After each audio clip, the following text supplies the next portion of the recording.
The fact that Todd Phillips tricked all of you DC fanboys into watching a 2.5 hour musical romance is fucking hilarious to me. So I just got out of seeing the new Joker, um, and I honestly liked it. I don't understand why. Well, I can't really say that. I do understand why everybody's sort of bitching about it. But honestly, I will be fair in this, even though I think the whole thing is hilarious. I will be fair and I will say I can understand why DC fanboys are mad. Just last week, I think, I watched the new Salem's Lot movie and I was fucking pissed by not only how far it strayed from the book, but also just all of that. I'll do a Salem's Lot review if you all want me to. Um, but I do kind of understand. But I really liked it. I thought Lady Gaga and Walking Phoenix had really good chemistry. I thought I thought the cinematography was amazing, but then again, as long as you have a good cinematographer, you could shoot a piece of dog shit and it would look great. So I don't really hold that, or I don't. That doesn't have very much weight as far as my review goes. Um, Not very much to say. I I do think some scenes drug on for a little long. Mostly just the court scenes, I think, drug on for a little long.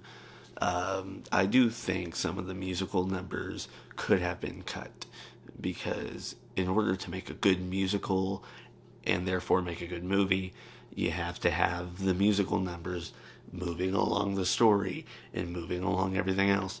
And there were a few numbers in there that just did not move along the story at all. If anything, it brought the entire movie to a grinding fucking halt.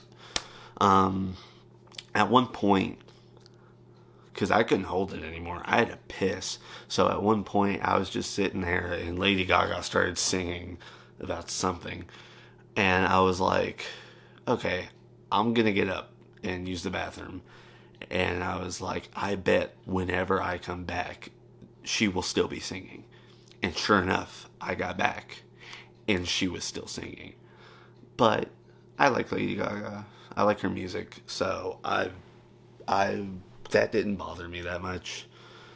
Um, I'm trying to think. Now this is where I'm kind of moving on to spoiler territory, which I'll put a timestamp for whenever the spoilers end. But I'm not sure how I felt about the ending.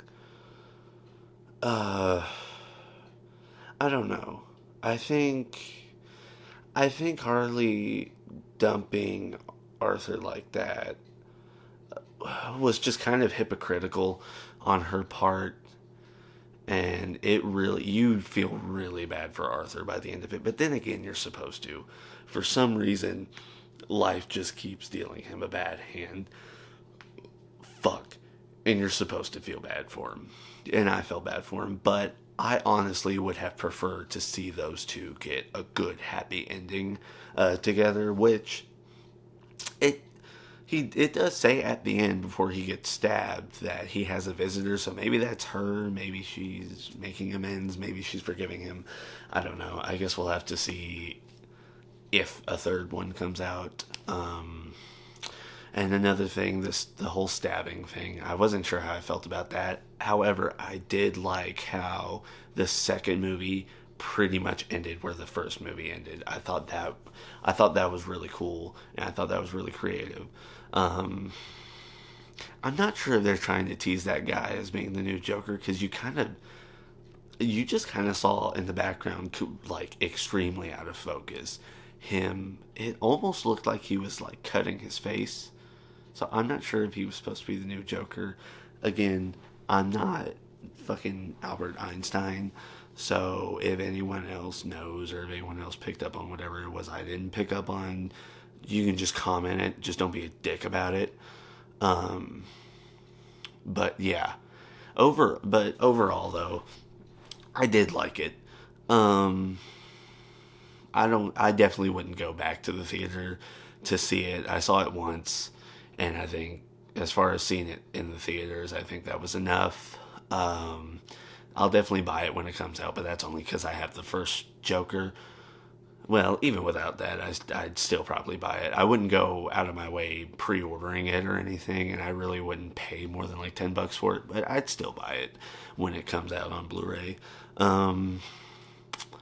But yeah, overall, I give Joker whatever the little subtitles called. I can't speak French, so I don't know, and I'm not gonna try. But overall, I give Joker 2 a B. It drags on a little too long for me to give it a B plus or A minus, whatever. But I don't think it's bad enough to deserve anything like a B minus or below. So yeah, this is something that I'm trying out, reviewing movies. I'm gonna go see Terrifier 3 next Thursday. I'll put out a review for that. Hopefully these work out. Hopefully these are good and people like them. If not, then I guess I'll just crawl in a hole. But yeah, that was my review of Joker 2. Again, I still can't speak French. Bye.